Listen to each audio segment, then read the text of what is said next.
নমস্কার বন্ধুরা, আদব বৌদির হেসেলে সবাইকে স্বাগত। আজ একটি খুব টেস্টি এবং অসাধারণ রান্নার রেসিপি আপনাদের সাথে শেয়ার করব। রেসিপিটি হলো কেরালা স্টাইলে চিকেন কারি। প্রথমেই আমি একটি নারকেল কুড়ে নেব। এই রেসিপিটির প্রধান উপকরণ হলো নারকেল। আমি একটি নারকেল নিয়েছি।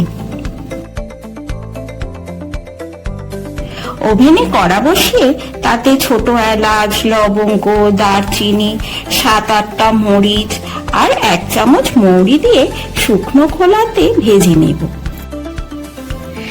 একটু সুন্দর গন্ধ উঠলে তাতে নারকেল কোড়া দিয়ে ভাজতে হবে।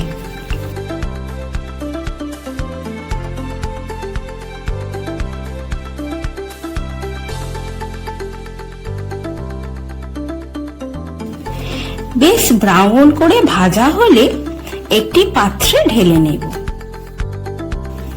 এটি ঠান্ডা করে মিক্সিতে বেটে নেব। 3টি বড় সাইজের পেঁয়াজ সরু সরু করে কেটে নেব। 2টি টমেটো কেটে নেব। তারপর ওভেনে কড়া বসিয়ে তেল গরম করে তেজপাতা, শুকনো লঙ্কা, জিরে, কাঁচা লঙ্কা ফোড়ন দেব। সুন্দর গন্ধ উঠলে কুচনো পেঁয়াজ দিয়ে ভাজতে হবে।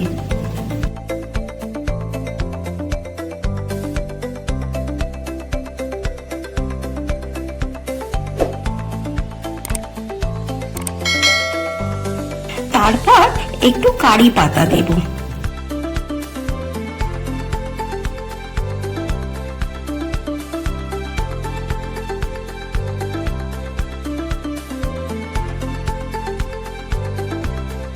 পেঁয়াজ বেশ ভাজা ভাজা হলে তাতে 500 গ্রাম চিকেন দিয়ে আরো বেশ খানিকক্ষণ ভাজবো। চিকেন আমি আগে থেকেই ধুয়ে জল ঝরিয়ে রেখেছিলাম। এখানে একটা কথা বলি, যদি আপনারা ফেসবুক থেকে দেখে থাকেন তাহলে আমার পেজটি ফলো করে দেবেন, আর যদি ইউটিউব থেকে দেখেন তাহলে আমার চ্যানেলটি সাবস্ক্রাইব করার অনুরোধ রইল। চিকেন 5-7 মিনিট কষানোর পর কুচনো টমেটো দিয়ে আরো খানিকক্ষণ কষাবো।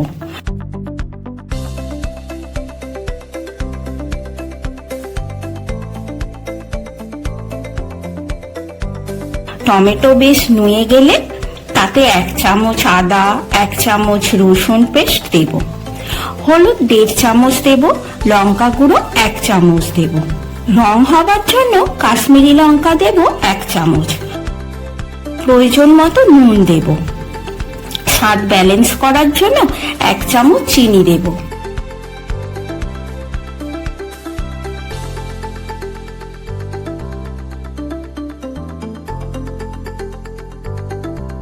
চিকেন কুক করতে করতে যখন তেল ছেড়ে দেবে তখন বেটে রাখা নারকেল দিয়ে চিকেন একটু কষাবো।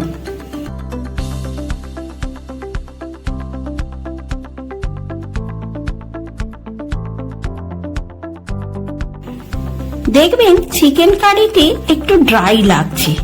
এই অবস্থায় প্রয়োজন মতো জল দিতে হবে। একটু নেড়ে ছেড়ে ঢাকা দিয়ে 10 মিনিট ফুটিয়ে নেব।